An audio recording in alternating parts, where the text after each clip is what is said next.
Well, on to the other big story. President Donald Trump has said that Iran has agreed to never have a nuclear weapon. The statement by President Trump comes a day after Washington and Tehran announced a deal to end the war in West Asia. In fact, the US, Iran and mediator Pakistan said that peace agreement was to be signed on Friday in Switzerland.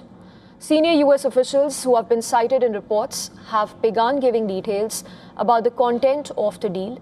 They said that the Strait of Hormuz would reopen on Friday, while any sanctions relief or even release of assets will depend on Iran meeting commitments under the signed deal. They said technical talks on Iran's nuclear program are expected to begin this week itself. Reports suggest that Trump, Vice President J.D. Vance and Iran's parliament speaker Mohammad Bagher Ghalibaf had already signed the text electronically. Asked at the G7 in France when the text would be released, President Trump said that it would be released sometime after formal signing on Friday in Geneva.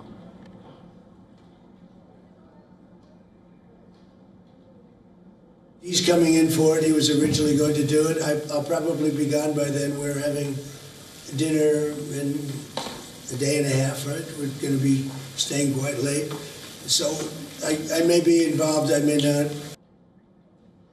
Iranian President Pezeshkian called the deal a great achievement for the region, but Foreign Minister Abbas Araghchi struck a more cautious tone and cited a history of broken commitments on part of the US.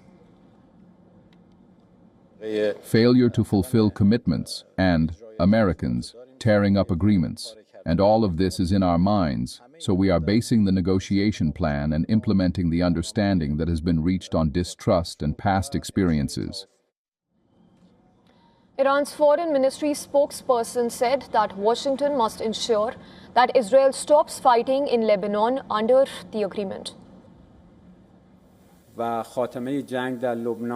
Lebanon and the end of the war in Lebanon are an inseparable part of the agreement to end the war.